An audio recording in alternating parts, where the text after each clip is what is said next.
BNP নেতা ইশরাক হোসেনকে ঢাকা দক্ষিণ সিটি কর্পোরেশনের মেয়র হিসেবে শপথ না পড়ানোর নির্দেশনা চেয়ে উচ্চ আদালতে দায়ের করা রিট আবেদনের উপর শুনানি ফের বিকেলে শুরু হবে।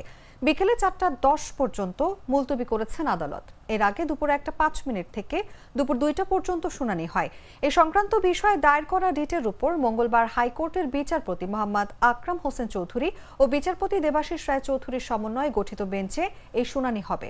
রিটের পক্ষে শুনানি ছিলেন আইনজীবী মোহাম্মদ হোসেন। এর আগে বিএনপি নেতা ইশরাক হোসেনকে ঢাকা দক্ষিণ সিটি কর্পোরেশনের মেয়র হিসেবে শপথ না পড়ানোর নির্দেশনা চেয়ে উচ্চ আদালতে দায়ের করা রিট আবেদনের উপর শুনানির জন্য আজকের কার্যতালিকায় ছিল।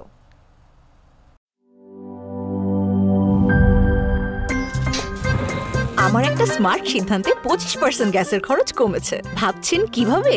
সাধারণ গ্যাস স্টোভ বদলে আমি এনেছি আরএফএল গ্যাস স্টোভ। এর সাইন্টিফিক নজল ও ব্রাস বার্নার ক্যাপ সমানভাবে তাপ ছড়িয়ে রান্না করে দ্রুত, তাই গ্যাসও বাঁচায় 25%, টাকাও বাঁচে 25%। আরএফএল গ্যাস স্টোভ নিরাপদ ও গ্যাস সাশ্রয়ী।